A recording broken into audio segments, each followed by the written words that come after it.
కీలక నిర్ణయం తీసుకుంది.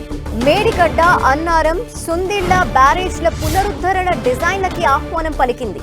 డిజైన్ ఏజెన్సీలను ఎంపిక చేసేందుకు ఆహ్వానించింది. ఎన్డీఎస్ఏ కమిటీ దర్యాప్తు ఆధారంగా రీహాబిలిటేషన్ రిపోర్టేషన్ కి ప్రభుత్వం ఆహ్వానించింది.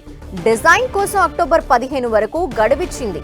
అక్టోబర్ 5న సీల్డ్ కవర్స్ ఓపెన్ చేయనున్నారు. ఇదే విషయంపై డీటెయిల్స్ మా ప్రతినిధి ప్రతాప్ అందిస్తారు. ప్రతాప్,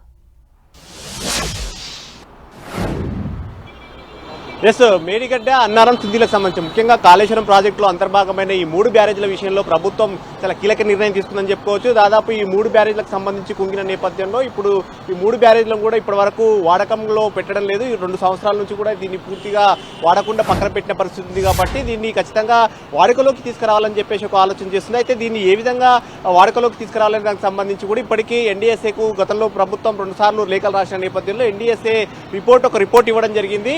మేడిగడ్డలో ఏదైతే బ్లాక్ నెంబర్ 7 కుంగిందో ఆ కుంగిన బ్లాక్ కానీ అదేవిధంగా అన్నారంలో బుంగలు ఏర్పడిన పరిస్థితి ఉంది. కాబట్టి ఆ బుంగల నుంచి కూడా వాటర్ అంతా కూడా కిందికి ఫ్లో అవుతున్న పరిస్థితి ఉంది. కాబట్టి మేడిగడ్డ, అన్నారం, సుందిల ఈ 3కి సంబంధించిన వాటిల్లో రిపేర్లు చేసేందుకు ఎలాంటి రిపేర్లు చేయాలనే దానికి సంబంధించి కూడా ఇప్పటికే ఎన్డీఎస్ఏ ఒక రిపోర్ట్ ఇవ్వడం జరిగింది. ఆ ఎన్డీఎస్ఏ ఇచ్చిన రిపోర్ట్ ఆధారంగా కూడా ఆ రిపేర్లు చేయాలని చెప్పేసి ప్రభుత్వం భావిస్తుంది. అందులో భాగంగా ఈ రోజు పేపర్ ప్రకటన కూడా ఇవ్వడం జరిగింది. ఆ టెండర్లో భాగంగా ఆ పేపర్ ప్రకటన ఇచ్చారు. ఈ రోజు నుంచి వాటిని టెండర్లు ఎవరెవరైతే ఇంట్రెస్టింగ్ ఉన్నారో వారంతా కూడా బిడ్లు వేయాలని చెప్పేసి ఆహ్వానించారు. ఆ బిడ్లు వేసిన వాటిని అన్నిటి కూడా అక్టోబర్ 15న వాటిని ఓపెన్ చేసి వాటిని ఎవరైతే అర్హత సాధించారో వారికి పనులు కేటాయించే అవకాశం ఉంటుంది. అయితే దీనికి సంబంధించి 2 ఏళ్లుగా దీనికి పూర్తిగా వాడకంలో లేకపోవడంతో ఒకవైపు ప్రతిపక్షాల నుంచి కానీ విమర్శలు అయితే వస్తున్న పరిస్థితి ఉంది. మరోవైపు వాస్తవానికి వీటి వినియోగం సంబంధించి కూడా సమ్మర్లో యూస్ఫుల్గా ఉండే అవకాశం ఉంటుంది. ఎందుకంటే మిగతా వాటిలో ఎల్లంపల్లిలో కానీ మిగతా చోట్ల వాటర్ డ్రై అయిన సందర్భంగా తగ్గిపోయిన తర్వాత వాటర్ను లిఫ్ట్ చేసుకోవాలంటే కనుక మేడిగడ్డ నుంచే లిఫ్ట్ చేసుకోవాల్సిన అవసరం ఉంటుంది. ఎందుకంటే సమ్మర్లో కూడా ప్రాణహిత నుంచి వచ్చే ఇంద్రావతి కానీ ప్రాణహిత అటు నుంచి వచ్చే వాటర్ అంతా కూడా అక్కడి నుంచి వెళ్తే అవకాశం ఉంటుంది. కాబట్టి ఆ మేడిగడ్డ దగ్గర సమ్మర్లో కూడా ఖచ్చితంగా వాటర్ ఎవ్రీడే వాటర్ ఉంటుంది, ఫ్లోయింగ్ వాటర్ ఉంటుంది. కాబట్టి అక్కడ రిపేర్లు చేసిన తర్వాత ఆ వాటర్ని లిఫ్ట్ చేసుకోవాలని కూడా ఆలోచన చేస్తుంది ప్రభుత్వం. మేడిగడ్డ నుంచి అన్నారం నుంచి సుందిలకు అట్లా 3 చోట్ల కూడా లిఫ్ట్ చేసిన తర్వాత ఆ సుందిల తర్వాత నెక్స్ట్ ఎల్లంపల్లికి వాటర్ లిఫ్ట్ చేసే అవకాశం ఉంటుంది. ఎల్లంపల్లి నుంచి హైదరాబాద్కు తాగునీటి అవసరాలు కానీ మిగతా వాటికి సంబంధించి ఎస్ఆర్ఎస్పి వరప్రాయం కానీ కాకతీయ కాలువకు కానీ అదేవిధంగా మిడ్ మానేరుకు ఇటు అంటే ఎక్కడ పంపాలన్నా కూడా మెయిన్ సెంటర్ పాయింట్ ఎల్లంపల్లి. కాబట్టి అక్కడ ఎల్లంపల్లికి వాటర్ రావాలంటే కనుక మళ్ళీ మెయిన్ సోర్స్ వచ్చేసి మేడిగడ్డ ఉంటుంది. కాబట్టి మేడిగడ్డ నుంచి లిఫ్ట్ చేసుకోవాలంటే కనుక ఇప్పుడు ఇవి దాదాపు 2 ఇయర్స్ నుంచి నిరుపయోగంగా ఉన్నాయి. కాబట్టి వీటిని వాడుకలోకి తీసుకురావాలని చెప్పేసి ప్రభుత్వం ఆలోచన చేస్తుంది. సో ఏవైతే మేడిగడ్డలో బ్లాక్ నెంబర్ 7 కుంగిందో ఆ కుంగిన ప్లేస్ ను రిపేర్ చేయడానికి అదేవిధంగా రిపేర్ చేయడానికి సంబంధించిన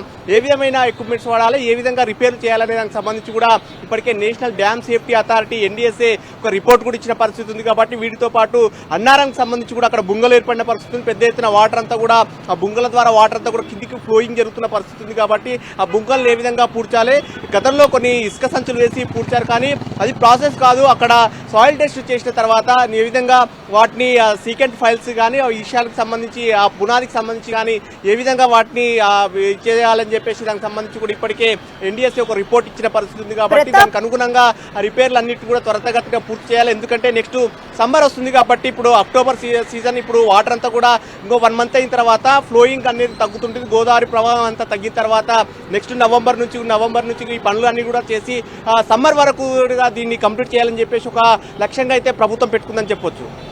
డిజైన్ ఏజెన్సీని ఆహ్వానించడంతో పాటు ఈ వర్క్స్ అన్ని కంప్లీట్ చేయడానికి ఏదైనా టైం ఫ్రేమ్ ఏమైనా సెట్ చేసుకుందా గవర్నమెంట్?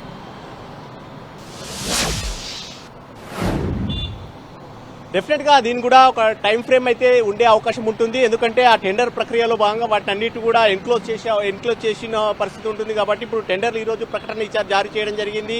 వీటికి సంబంధించి టెండర్లు ఓపెన్ చేసిన తర్వాత వాటికి సంబంధించి కూడా ఒక టైం బాండ్ పెట్టే అవకాశం ఉంటుంది. ఎందుకంటే ఒక 6 months దాన్ని నెక్స్ట్ సమ్మర్ వరకు కూడా దాన్ని కంప్లీట్ చేసేసి నెక్స్ట్ ఇయర్ వర్షాకాలం సీజన్కు ఏదైతే ఖరీఫ్ సీజన్కు దాన్ని మళ్ళీ తీసుకురావాలి, వానాకాలం సీజన్కు అందుబాటులోకి తీసుకురావాలని చెప్పేసి ఒక ఆలోచన అయితే ప్రభుత్వం చేస్తుంది. కాబట్టి దీన్ని త్వరితగతిన పూర్తి చేసేందుకు ఆ ప్రక్రియనంతా కూడా వేగవంతంగా ప్రక్రియ అయితే చేసేపోతుందని చెప్పుకోవచ్చు. నవంబర్ నుంచి సమ్మర్ వరకు అంటే మే జూన్ వరకు కూడా దీన్ని కంప్లీట్ చేసే ఒక లక్ష్యంతో అయితే ప్రభుత్వం పెట్టుకుందని చెప్పుకోవచ్చు.